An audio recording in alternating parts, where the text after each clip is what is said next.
trail of the 3rd Army and the 19th Tactical Air Command of the 8th Air Force is marked by more than 40,000 white crosses, 40,000 dead Americans.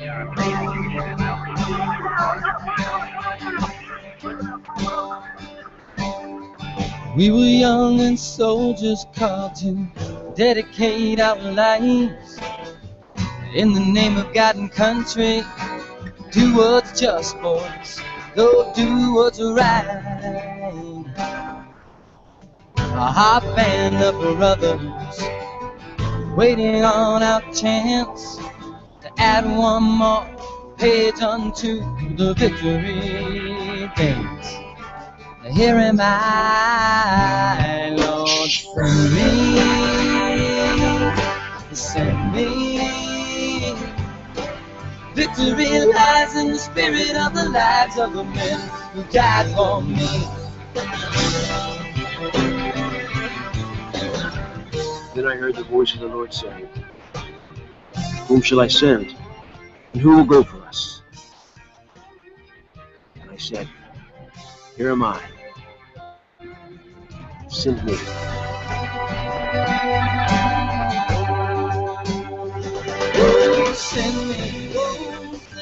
This is Michael Broderick, Marine Corps veteran, actor, and Gallant Few board member. You are listening to the New American Veteran on Vets on Media. Now here's Carl Monger. Hey, good morning. Today is June 5th, 2014. I suppose good afternoon, and everybody but way out in the Pacific side. If this is the first time that you've seen or listened to the show, welcome. TNAV, the New American Veteran, is dedicated to those who said, "Here am I, send me." And I thank Tim Abel for his reading of that verse from Isaiah, and Kenny Thomas for permission to play his song "Send Me" at the opening of my show every week. Here we honor veterans, highlight those who have transitioned successfully, and identify areas and resources that help veterans leverage their military experience into successful and rewarding lives after the military. Gallant Few's goal is to connect every new veteran with a hometown veteran mentor. The purpose is to help every veteran achieve a smooth, peaceful, and successful transition, thereby preventing veteran unemployment, homelessness, and suicide. We do this by creating and supporting a nationwide network of successfully transitioned veterans that engage locally with new veterans with the same military background now going through transition themselves. And we also seek to motivate communities all across the nation to take responsibility for veterans returning, welcoming, connecting, and including. Gallant Few is everywhere because Gallant Few is where you are. How can you help? You can help by establishing a First Saturday program in your community. First Saturday's coming up here, day after tomorrow. It's First Saturday of the month. Look on Facebook, look up, just search First Saturdays, and you're going to find our program. You can schedule one there or find out if there's one in your area. Run Ranger Run is going to kick off a little bit later on here as we get towards the fall, and that has been an incredible awareness event for Gallant Few and for veterans issues. So we encourage you to get involved in that. Volunteer to be a mentor. Go to gallantfew.org, click and get involved at the top. Give us your information, and we'll get back to you. And remember, if I don't make a connection with another veteran immediately, that's because I don't have a veteran returning to your community that I am aware of. The more awareness we get, the more that we build, the more veterans we will find that come into that community. And don't get frustrated if you don't get connected right away, because we need you standing by, ready to go when that veteran that's transitioned pops up on our network, and we need you. Today, this is a special down and dirty show, so we can get an update from those two crazy guys, the Nomadic Veterans. I think you can see them down in the corner. They're standing by waiting to come up here and talk. And I'm excited because everything is actually working today, which is was not what happened yesterday. Right here, before we do that, let me have a quick station ID from Ranger Up, and then we'll bring the Nomadic Veterans on. Ranger Up, and listen to Carl Monger on Veterans on Media for the Gallant Few. Like I told people before, Gallant is the southern pronunciation of gallant. So let me unmute these two crazy guys over here and find out what in the heck they're doing. Which means I have to know how to operate my toolbox so that I can get over and actually give them permission to connect. All right. If you have your computer on the background and you're listening to the show, turn it off because there's a delay. And can you guys hear me? Yeah, I can hear you. All right. If it looks right, when you come up on screen, when you talk, you're going to come up on screen and everybody will be able to see you. So who wants to go first? Tell us what's the Nomadic Veterans and what are you guys getting ready to launch out and do? Marty, go ahead. It's a rodeo. So we are getting ready to kick off at Saturday at midnight to take off. We're heading east as far and as fast as we can. The initial goal is to hit 5,000 miles, and we're going to be using every means possible to make that happen. And along the way, we're going to be linking up with local veterans, talking about their different transition stories, and we're hoping to attract some pledges too. People pledging by the mile. You can pledge as little as 1 cent a mile, and get some more money and give the gallant few. I'm not getting you full screen up here. I'm trying to figure out how to make that happen. So if anybody out there is listening to this and can give me some advice, please do. I wonder if Leo could mute your microphone just for a minute because there's a lot of noise behind you. Yeah, I'm in a coffee shop. Yeah, which is a great place to be. I wish I was in a coffee shop. It's actually a lot quieter here than where I'm staying. I'm staying with a good friend of mine, a Ranger buddy, Kyle Fabra. He's got 2 amazing little kids, and they are very rambunctious this hour. So this was a much quieter option. Yeah, I know how that goes. So tell me, who came up with the idea to go to Nomadic Veterans? That was Marty.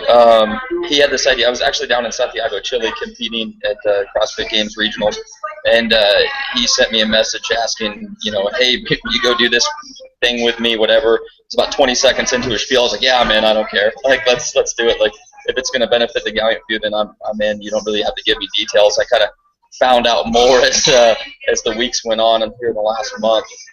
But it's kind of a cool idea, not just raising money, but raising awareness and showing guys, I think, that they have a very tremendous network. We've already begun to utilize our veteran network and other former Rangers and veterans that have kind of come out of the woodwork offering to help us along the way. And, hey, if you can make it to this city, then, you'll have a place to stay. And it really speaks volumes about the connectedness of that particular network. As veterans, we have that. We just underutilize it, I think, quite a bit. Well, and that's the whole underlying basis that Gallant Few is, especially in the Ranger community. We don't want a Ranger landing in a new community or in an old community unless they're connected with a Ranger buddy right off the bat. And the rest of the military and battle buddies, we want to accomplish this. So that will be a good test of the network as you guys launch out upon your journey. All right, Leo, can you mute your microphone for just a minute because we are picking up a tremendous amount of background noise. All right, there we go. Good, I got that. Got the hand and arm signal. All right, so Marty, so you dreamed up the idea. What was it that gave you the idea to do this? This is going to sound really stupid, but my wife and I were watching The Secret Life of Walter Mitty one night, and it was just as we were watching that movie, and if anybody knows the background of that, basically this guy who has never done anything in his life decides to set out and and do some stuff. And anyways, I was sitting there thinking, I go, we could really kind of translate this and make a trip out of it. A couple of Rangers, and see how far we can get just off of very little, little to nothing, as far as supplies go. And hopefully raise some money doing it. I thought it might be something that other people found interesting, and through interest maybe we can generate interest in Gallant Few and some of the other issues that are highlighting our community.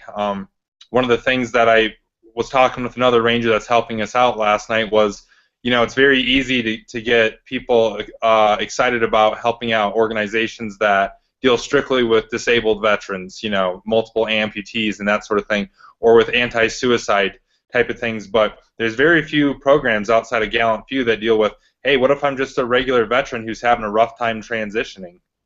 The other thing that is not everybody has the motivation or the inclination to report their injuries before they leave active duty, especially the more into combat arms, Rangers, special operations.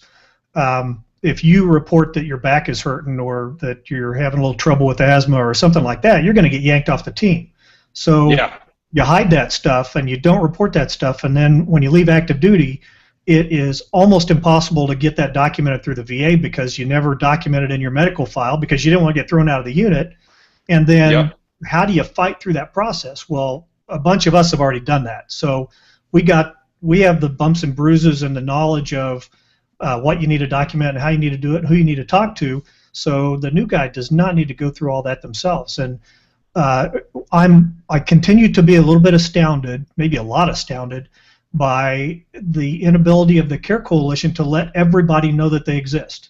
And you know, the Care Coalition is an organization put together by United States Special Operations Command out of Tampa, and they are like a professional football team's case managers and the sports therapists that try to take that wounded Dallas Cowboy and put him back on the field because there's a huge investment in that guy. They don't want to lose that skills, talents, and abilities. Same thing goes in the special operations world.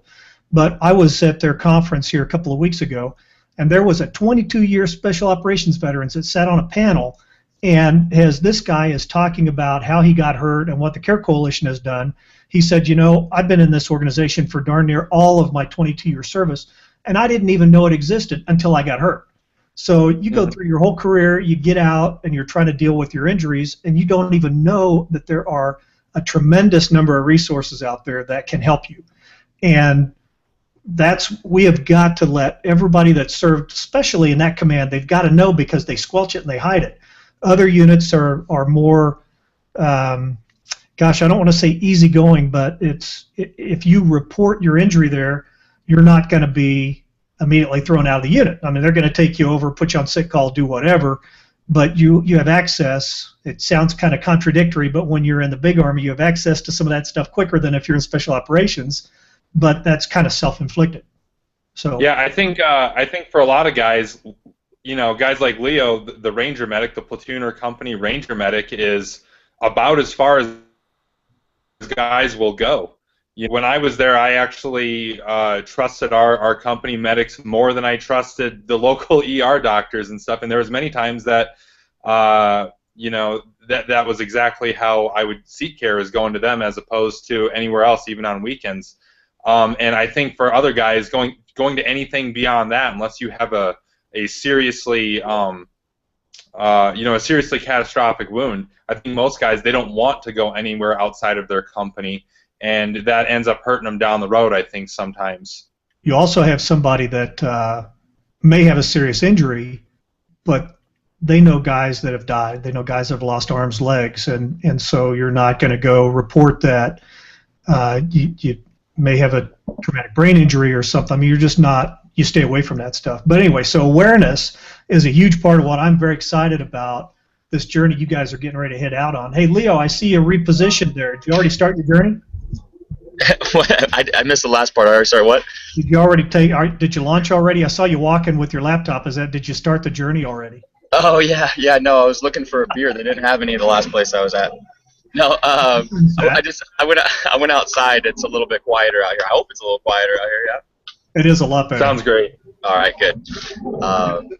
Who's the creative genius behind the videos and stuff that you guys do? I think that's a kind of a collective. But there's Marty and I don't have. There's never been a shortage of chat back and forth. Hey, you know, it'd be a good idea, and we kind of play off each other, which is going to make this whole 3-week journey, I think. It kind of terrifies me a little bit because one of us will come up with an idea that might be good, might not be good, and it just kind of snowballs between the two of us, and we end up with something, whether it's good or not. But yeah, we play off of each other, feed off each other a lot. You know, it'd be funny, like two little kids, you know. So it's going to be an interesting 3 weeks to see where we end up because of that. Part of the fun is seeing the interaction between you guys. Hopefully, you'll be able to capture a lot of that on video, so we can make fun of you from afar. I'm accustomed to it already. I'm used to people making fun of me up close and personal and from afar. So I'll do just about anything, especially if it's for guys coming out right now. There's no need for guys to struggle the way, you know, several people have, you know, coming coming out here in the last decade or so. So the resources are there. Like you said, it's just a matter of getting them in the hands of people, and hopefully, if we can suffer and kind of essentially make ourselves homeless for 3 weeks, and bring light to that, maybe that can keep some other guys from actually unintentionally having to be on the streets. So just this morning, you saw me texting here a minute ago, there's 2 Ranger veterans, one first bat guy, one second bat guy, that are in various degrees of crisis mode right now, and trying to arrange resources for them. And we have been able to do some significant things for some of the guys and some of the women that we've helped out there too, because I talk a lot about Ranger Special Operations, but when I go back and I look, Marty or Leo, I sent you the clip that showed how many veterans that we had helped for the first half of not even almost the first half of the year, but it was from January to the end of May.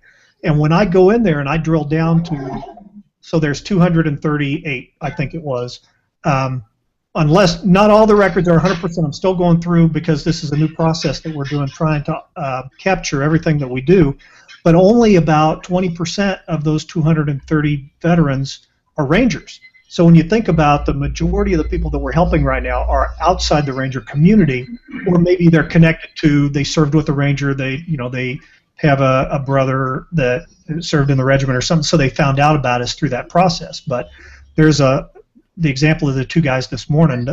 They did not come to my attention until they got to their own crisis mode, and then we had to pull out some significant resources to try to help them and prevent them from doing something that could potentially harm them.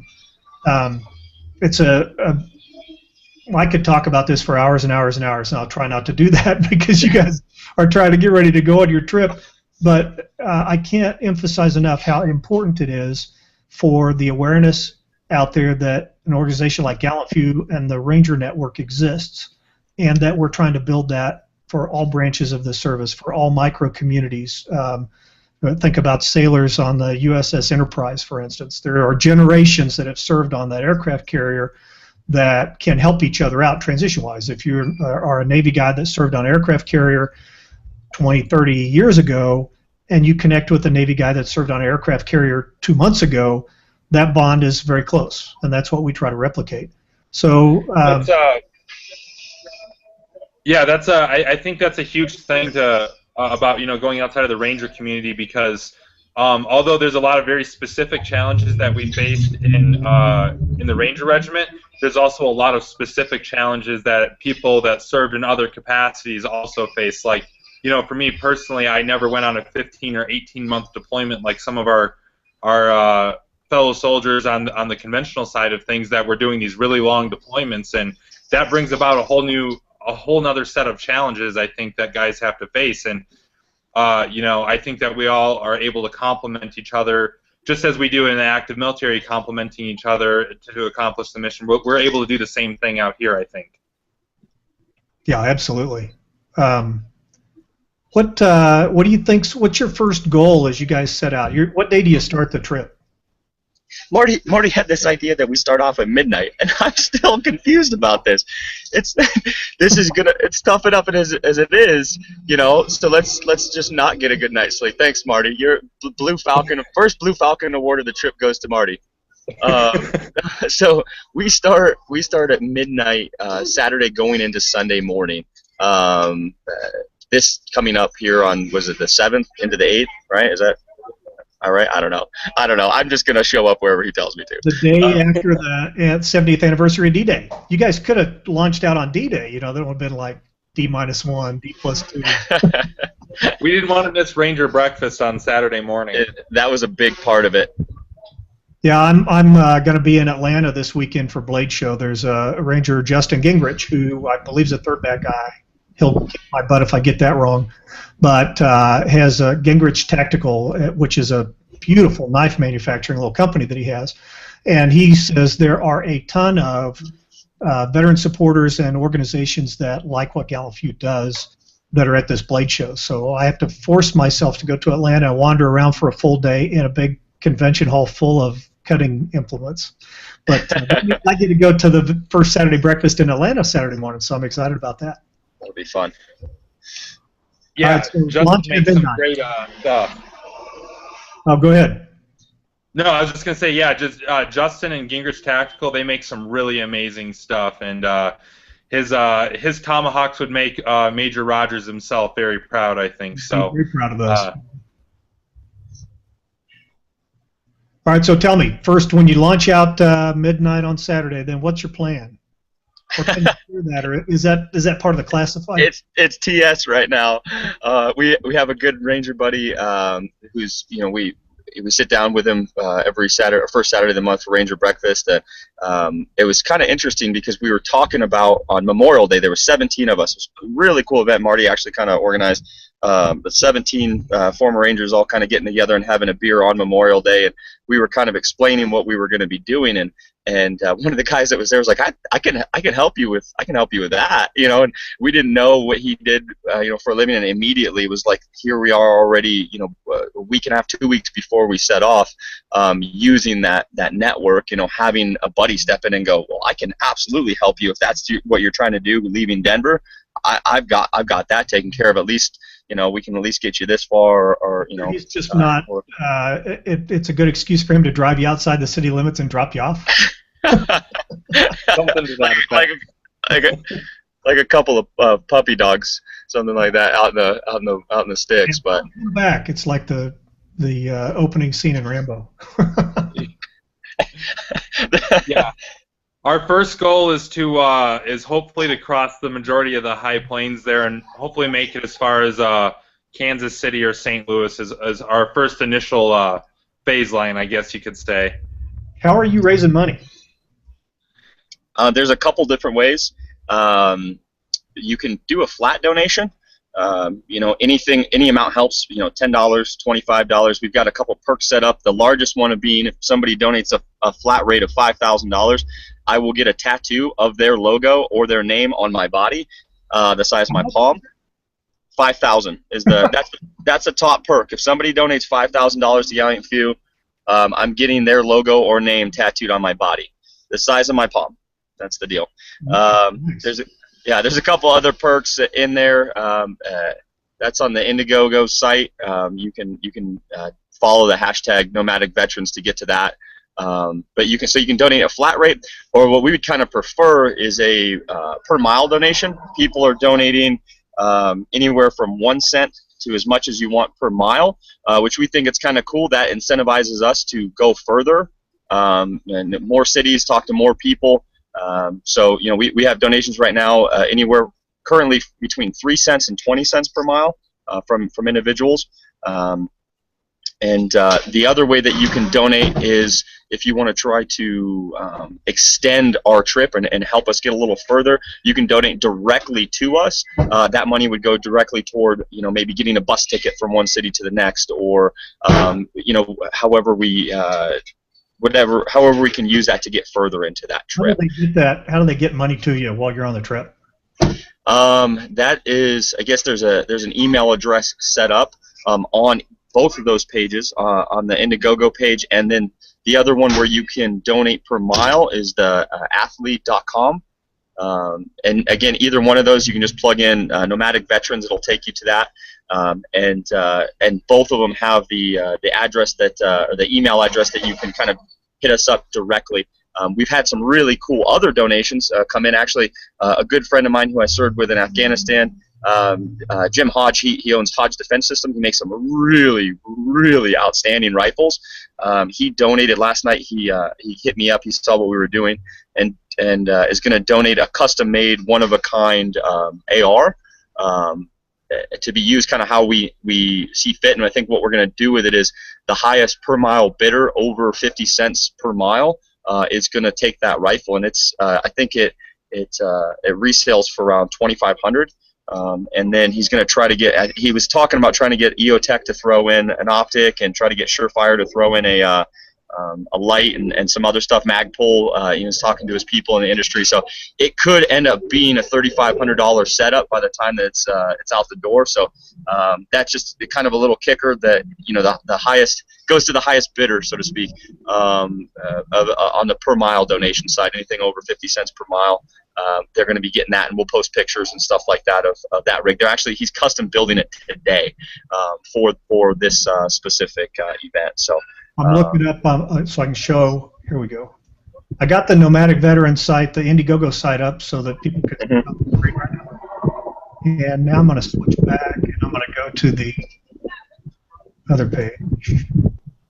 Yeah, and I'd like to bring up, too, we're going to be very active on our different social media sites. We're going to be updating people, every mile of the way of what we've got going on. And, if we get into your area of the country, your city, or your state, whatever it may be, and you can help us out get further. I mean, whether that's just coming and picking us up and pushing us a little bit further down the road, or dropping off a sandwich or something like that. I mean, everything helps, and the more veterans we're able to meet and talk to, and that sort of thing, the better. Everything will help on this. Now, you guys are taking a video camera too, so you can document some of this stuff? Yes, absolutely. We're hoping to, through the course of this and the people that we meet, and just kind of the unique challenges that we'll face on this trip of this nature, getting it all recorded and then turning it into a short documentary that we'll be able to put out, hopefully later sometime this year.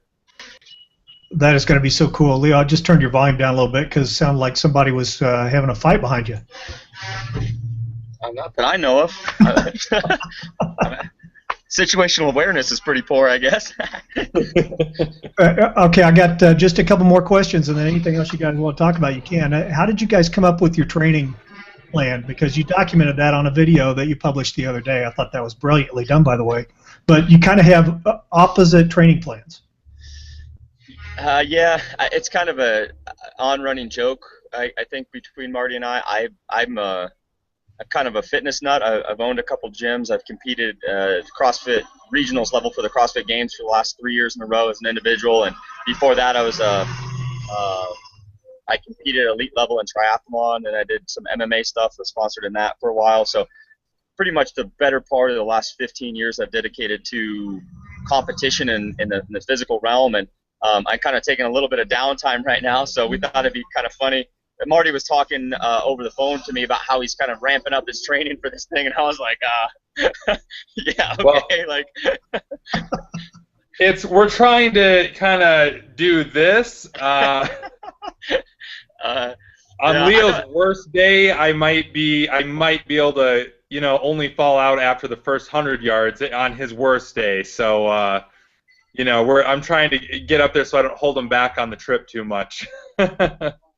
I'm really looking forward to seeing where you guys end up and talking to you on the way. And I think the way I was talking to Adam Bird earlier about me being able to do an impromptu broadcast, that's like today. Usually the show's on Wednesdays, but he said, yeah, go for it. So, if you guys end up in Timbuktu, wherever, and you want to do a quick little online hangout that we can publish on YouTube so everybody can see, just let me know, because I think we can probably pull it off about any time.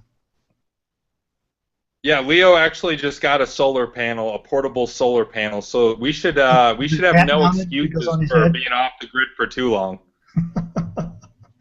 Nice. Well, guys, good luck. Thank you very much, Charles, for having us on. All right. Anything else you guys want to share before I change you off? Those are some really sweet headphones you got. Where did you get those? The guys from Vets on Media sent them to me. See, they're stylish, and this big old microphone. They like me over there. So you can't. I don't know that you can see, but I have a big old soundboard over here, and I just showed you what a mess the other side of my office was, because once when I'm doing my show, I really don't even have to wear pants, but I dress just out of respect to everybody. But so you can't see the piles of stuff that I have pushed off in the corner here because the camera only gets this part. I take a lot of heat for my sweet headphones, but I like yours. Those are nice. Well, thank you very much. All right, guys. And Carl, I'd say just one more thing before you sign off here. If anybody along the way as we're going, if you're involved in media in the media industry by any means, whether it's news, print or local news stations or anything like that, we're absolutely open and actually hoping to be able to do interviews and stuff like that along the way, so that we're able to reach out to all those individual communities that we pass through. So if anybody watching this or listening to this is involved with that or knows somebody involved with that, absolutely let us know. And when I get this wrapped up and I do the summary, I'll make sure that all your links are included in the YouTube video title so people will be able to find your stuff. Sounds great. All right, guys. Good luck. Thanks. Have a great time. All right, I'm gonna switch over. Let's see. You guys are welcome to hang on there if you want to make any comments here. I want to talk about just one other thing, and I didn't get a chance to pull the actual video down, so I'm gonna see. Let me see. I'm gonna share my screen so people. I'm gonna go back to you guys. I'm gonna leave that up for a minute, and then I need to go find a video because I want to play it real quick. And I'm one of those guys that can't hardly walk and chew gum at the same time, so when it comes to trying to type stuff on one subject, talk about something on a totally different subject, and keep the show going, I'm about ready to fall out of my chair. You need an assistant. I do need an assistant. I have been talking about that, but I haven't been very lucky yet in finding somebody that's smart or maybe dumb, whatever you want to call it. All right, so here, I'm not sure if the sound will come through, but I'm going to try. I'm jumping over to a video because you guys need to know about this as you go across country too. And oh, by the way, I just got a text from Adam. He said, if you can let us know, and I'm reading the text off of my watch because I have this high-speed little watch that lets me. It says, if we know the route they're going, we can do a press release. So Vets on Media guys, and that's another outlet. Adam and the folks at Vets on Media can coordinate maybe interviews with some of the other. I think there are other hosts on Vets on Media besides me, although I'd like to think I'm the only one that's really important. Man, that didn't come sounded very well, did it? I didn't really mean it that way. All right. Anyway, let me. Little narcissistic. It's all right. I'm jumping over here to Facebook, and I'm going to try and play this video of Boone Cutler. Let's see if it will work. I think it's working. Hey, let me give you an update. I want you to pay attention. I've done this video like 4 times, and since it's so damn emotional, I keep screwing up the words. I need to keep myself together. Long story short, last night I was on the phone with a warfighter from Kentucky. He's been through a lot of stuff lately, none of which is his fault. While I'm on the phone with him, he shot himself. He's in ICU right now. He's on life support. Yeah, that really happened. Happens all the time. Happens all around America. People want to talk about the suicide rate, but they don't want to talk about what's really happening. They want to talk about how we can help each other, but they don't remove the conditions of the environment that are stimulating these things. And one of the #1 conditions of the environment are the courts. It's the discrimination that we experience. We expect it from people around us, but not by somebody that's official. Not from someone wearing a robe sitting in front of a flag. Shouldn't happen that way. Long story short, this warfighter was deployed. While he was deployed, his former spouse abandoned the children. They went to a state facility, I don't know, foster care or something. The children are ages 2, 4, and 7. So he comes home from his deployment as fast as he can, takes a discharge from the military so he can raise his kids. Goes to court to get his kids, does everything right. Judge says, no, you can't have your kids back. Why? Did he commit a crime? Did he do something wrong? Did he abuse the children? No. Judge said because he had PTSD, he could not have his children back. Judge said because he was a combat veteran, he could not have his children back. Well, some people in the area there in Kentucky got together, some good people, rallied up some money, got an attorney. Attorneys do what they do with the courts. He got the kids back for a day. Then last night, everything's looking up. Tucks the kids in. Gets a knock at the door. What if it was you that got that knock at the door? What if it was your kids? What if you'd already lost everything? CPS shows up last night at his house. Pull over and finish this thing. They took the kids again. Soon after, he sent me a message. Message ended with, he was done. Everything was stripped from him. He can't understand why he's treated this way. Why American warfighters are treated this way. So he shot himself. This is the call to action, people. If you're tired of it, stop doing this. Need a little bit of this and a lot of this. I need all motorcycle clubs. I need all veteran service organizations. I need all law enforcement officers and organizations that support warfighters. We're a family. We need to start acting like it. The rally point is going to be somewhere near Kentucky. Get everybody spun up. This is the call to action. You want the tipping point? You want things to change? Well, stop sitting down. Stop laying down. It's time to get it done, people. No hype. No craziness. Let's just get it done. We're warfighters. We know what to do. We know how to handle things. Spread the word.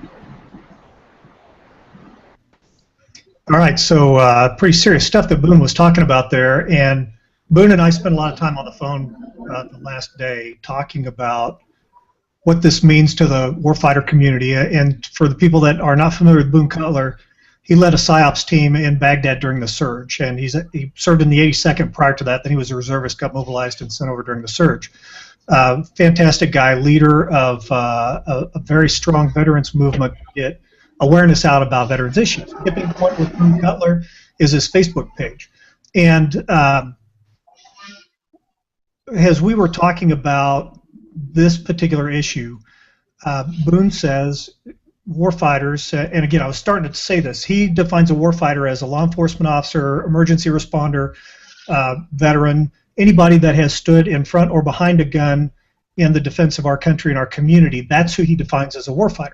And many of the same issues that each of the population deals with are very, very similar.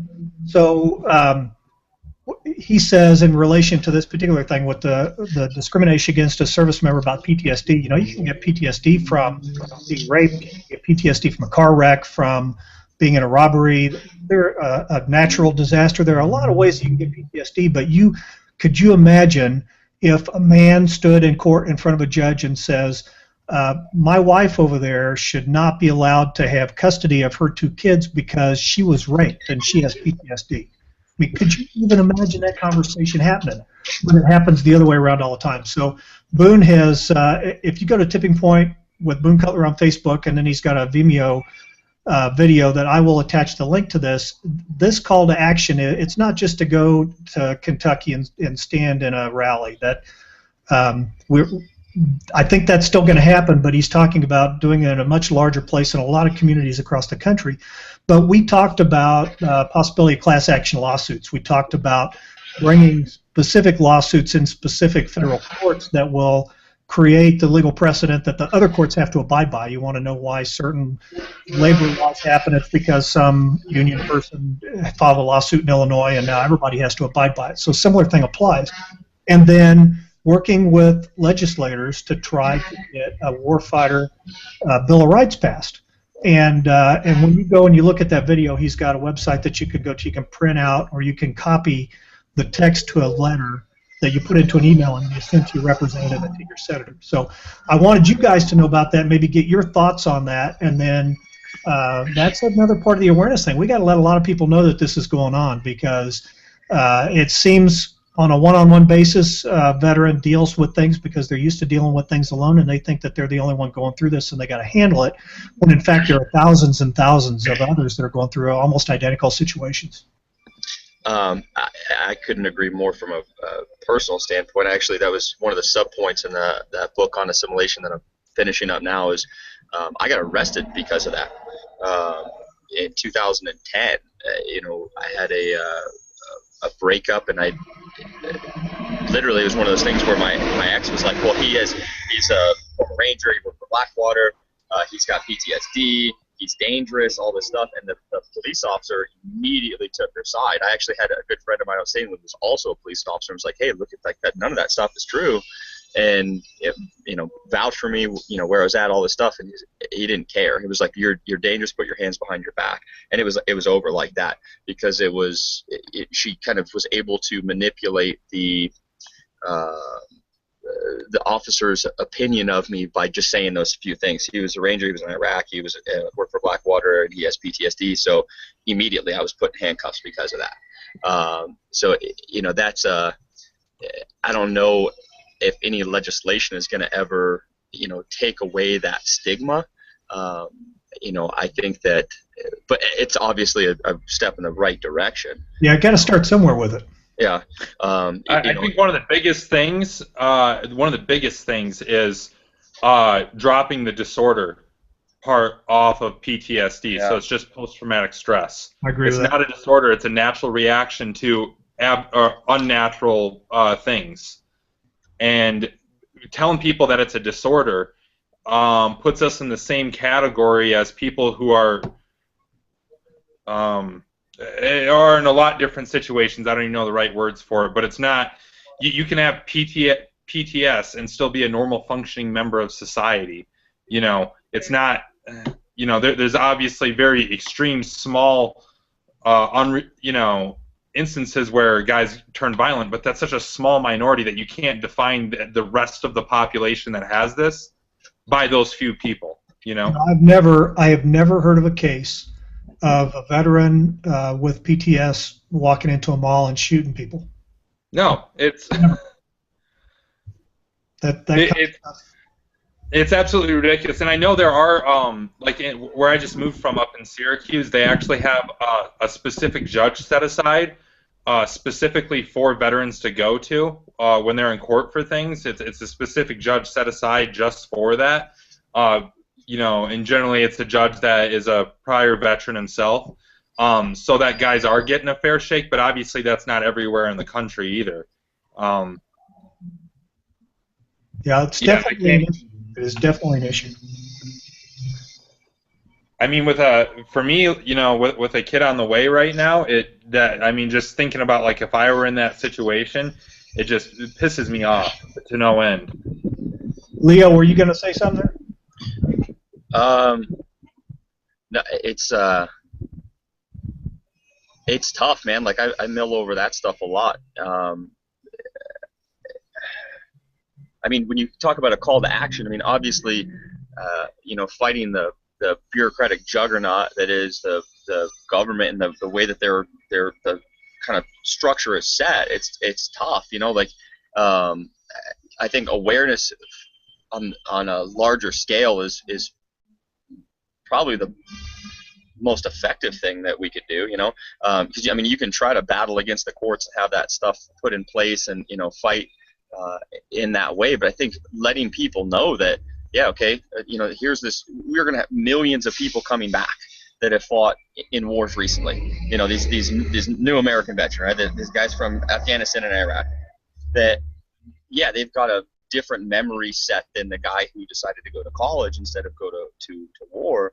But it doesn't make them any less valuable part of society. It doesn't make them any less capable of contributing in a meaningful way. I think that and this is just my take on it, is that educating people on the fact that you got a couple different memories, but it doesn't. That doesn't mean that you're going to go spraying an assault rifle in a mall someplace. Right. And showing people statistically, look, that doesn't happen. There's a negative stigma affixed to, oh, you were in Iraq, you must be crazy. I can't tell you how many times, guys, and when I was at Purdue trying to find roommates, people like, oh, you were in Iraq. Well, no, we don't. You're not going to kill us in our sleep, are we? Or are you? And it's like, why am I putting up with this? And the reason why, it stems from ignorance. That guy, he doesn't know any better, so he's saying something so incredibly flippant to me that then that triggers more difficulty with assimilating than anything else. It's not the actual combat that's the problem. The problem is the people in our society don't understand the person who's coming back. They don't understand that it's another person who had a kind of an extraordinary job, and they just want their opportunity just like anyone else, and they don't want a handout. They they feel like they deserve an opportunity to continue to prove themselves in society. A lot of people, the overwhelming majority of people in the country, and it sounds like that particular judge doesn't understand that. And I think that, you know, what I try to do as much as I possibly can is to show people that, hey, look, like, you know, do I have PTS? Yeah, I'm almost positive that I do.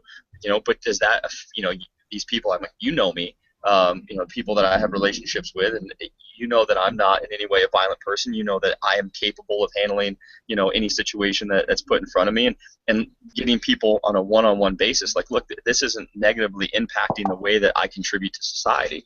You know, and I try to do that with writing and whatnot. But it's it's going to be it's an uphill climb to try to convince an entire nation of people, the overwhelming majority of which have never put on a uniform, that, you know, we're regular guys that have different memories than they do. I think it's a little bit of a self-inflicted wound too. Even with Gallup Few on this show, for the first 3 years that I did the broadcast, I led off with Gallup Few's mission is to reduce veteran unemployment, homelessness, and suicide. And that's negative. That immediately says, hey, these are a big problem. And they are a problem. But by telling everyone that, hey, you know, our biggest issue we got to prevent is veteran suicide, then that drives them to think, well, you're a veteran? Oh, are you going to commit suicide? So changing the message somewhat to a more positive message is something that is now my goal, and that's why when I start out at the beginning, Gallup Few's purpose now, Gallup Few's goal is to connect every new veteran with a hometown veteran mentor. So it doesn't talk about things that, hey, I got Boone Cutler calling me on the phone right now. I bet he's not watching my show. I think the biggest thing, like you said, is I think the biggest thing is I kind of look at veteran suicide as a weed. And the only, thanks to my dad's cruel and unusual punishment techniques when I was a child, which was mainly weeding all day, I discovered that the only way to get rid of a weed is to pull it by the root. And I think that applies to veteran suicide, and that's why I think Gallup Few is such a, you know, we're not waiting until the guy is calling the 1-800 hotline or has the gun in the mouth. I mean, yeah, it comes to that sometimes, but the focus is on how do we keep guys from getting to that point? You know, it's just the other day, me and Leo were talking to one of the guys that is that we're connected with, who just, because sometimes things build up so much in life, sometimes it's like, well, fuck it, you know, and it's hard every time, and every time you talk to one of those guys, you're like, man, I'm so glad you're talking to me right now, and you didn't go through with that, you know, and it's just, how do we keep guys from continually running into those situations? And it's generally not just normal, like, life has me down stuff. It's usually, I've got 4 or 5 severely, limiting things going on, severely bad things happening all at the same time. And, we can only fit so much on our plate at once as humans. And I think, veterans and, especially Rangers, we can even squeeze more onto that tray than the average person, but at some point the tray is full, and, the glass is spilling over, so to speak. It seems to me like the straw that breaks the camel's back is a relationship. There may be employment problems, there may be money problems, there may be PTS, there may be whatever, but once you've gone through all of those things, and then the person that you love says, I've had enough, I'm out of here. I mean, I don't know what you're talking about. I've never experienced that. Yeah, in my experience, the guys that I have talked with that are contemplating committing suicide, the last thing that happened was a relationship just evaporated, and when you think about somebody that has gone through as much as these kids have, that have gone on multiple combat deployments and all the things that they have faced, to have that one person that walks out on them be the thing that makes them want to take their own life, they have gone through so much by that point. But they don't have to go through that, and that's the whole point of what Gallup Few is we don't want to be jumping in at the end when somebody's got a gun and they're ready to eat a barrel. We want to make sure they are never isolated, they're never alone from the beginning by welcoming them back home with a veteran that's just like them, and then all that other stuff goes away. I would love it for somebody to say, man, Gallant Few, you guys don't do anything, do you? Because you just that's exactly what we want. We don't want people to get to the critical point where they're in danger of hurting themselves. So I appreciate you guys staying on the line so you could talk about that. Yeah. Those are exactly the kind of issues that Leo and I both feel so strongly about it. That's why this is half of the material we put out on our websites. It's why we're doing trips like this. It's why, Leo's writing an entire book on it. It's such an important thing, I mean, yeah, I don't know. Like, I know other guys have gone through a lot harder transition than I have, but it's the last 7.5 years have been tumultuous, to say the least. And if in some way, shape or form, I can make that a little bit easier for someone else, then let's do this. Let's make ourselves homeless for 3 weeks. Let's endure some more hardship if that means that somebody else doesn't have to, because there's those times when it's shitty, and I think it's shitty for a lot of people. But a lot of people want to keep those moments to themselves. They bury it down, and they're it's taken me a long time to go, well, wait a minute, like this is real, and if it's happening to me, I guarantee you it's happening to a lot of other people. You have to sit in the shadows about that stuff. And I think, again, we have an amazing network. There's organizations like yours. There's people out there that are going to help you. You just have to, you have to want to pick up the phone, and there's a ranger buddy that's going to help you out. Whether it's getting a resume done so you can get a job. There's resources are there for every single one of us. It's I think breaking through to guys and letting them know, like, dude, use your network. Like, for God's sake, stop having that pride that you're going to do it all on your own. When things suck, pick up the phone, shoot an email to somebody, and get it done. One phone call, I guarantee you there's going to be a dozen people that are there willing to help you. Just like if somebody called you, you would drop everything. A guy in my platoon, hits me up, I'm going to drop everything that there is that I've got going on in order to help him out. So, I think that it's very important. Like Marty I like that route analogy, is to get that done before it gets to that crucial point. In every instance where I've had a ranger come to a town where there is a pre-existing ranger veteran already established there, 100% of the time, hell yeah, when's he get here? Let me go pick him up. I'll take him out, give him a beer, a cup of coffee, whatever. And but that's Brandon Young said something to me at Ranger Breakfast several months before I moved to Costa Rica that kind of resonated with me. It's pretty simple. He's like, flat out, we work better in teams. And no ranger is ever, we don't do that Hollywood movie thing where it's one guy by himself. No, we work really well in teams. And when you're taken away from that team environment, it's not just a matter of there's nobody there to prop you up. You're not propping anyone else up. Nobody else is depending on you for preservation of life, limb, and eyesight. And as a result, that's tough. So I think so much of it isn't just when I'm going through something that's tough, I need to be able to lean on someone. I need somebody to lean on me, especially if like a medic. Like, that was what I did for years. So having that, he said that it's real simple. We work better in teams.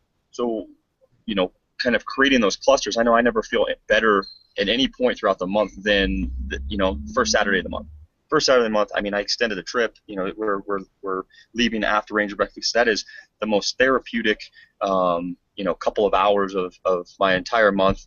I'm actually working on an article right now about how the VA should sponsor those types of events once or twice a month for here's the Marine Corps Denver Marine Corps barbecue that's held the first and third Saturday of every month.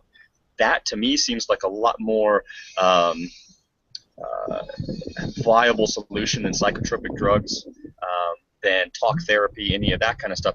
Put those guys in an environment where they're around like-minded individuals, where they can talk about those things with people who they trust and care about, and then furthermore have that network where, oh hey, I'm actually looking for a job, and there's half a dozen other Marines there that own businesses who are gonna who are looking to hire somebody.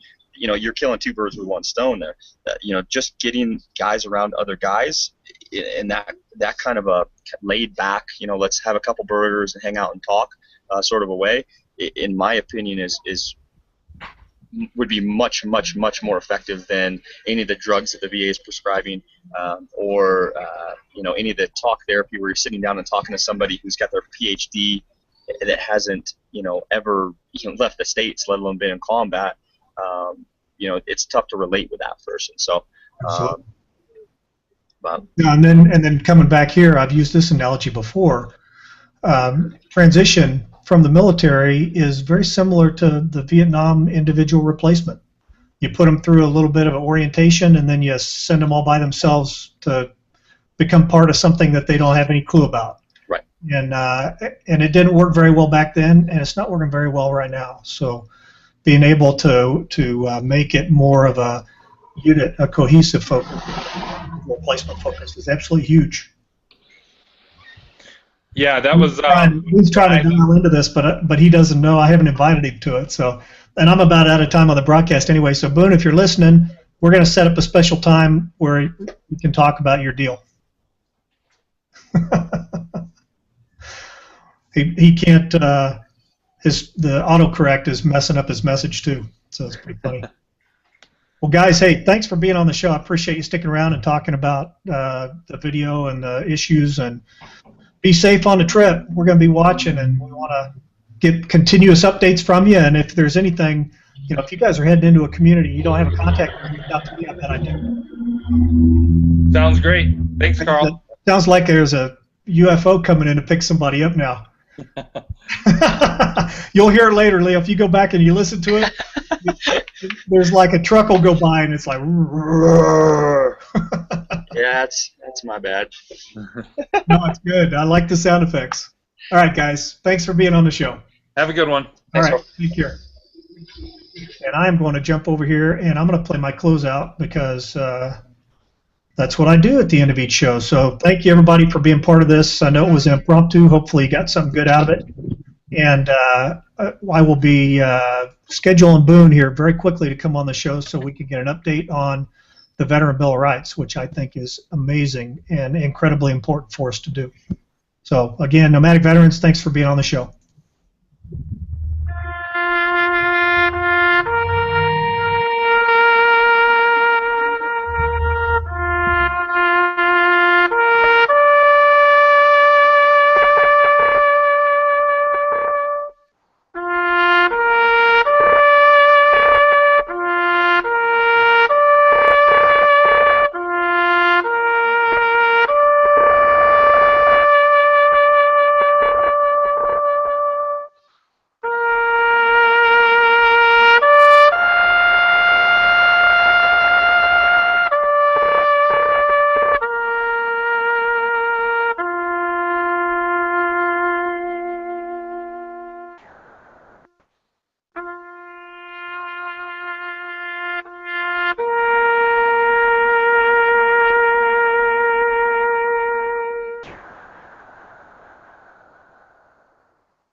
That beautiful rendition of Taps is a public domain recording created by a soldier or employee of the United States Army and as such is not eligible for copyright protection in the United States. Kenny Thomas' song Send Me is used by permission of Kenny Thomas. All other work or recording is original work or used by permission. This has been a presentation of Gallant Fuse, the New American Veteran on the Vets on Media Global Network.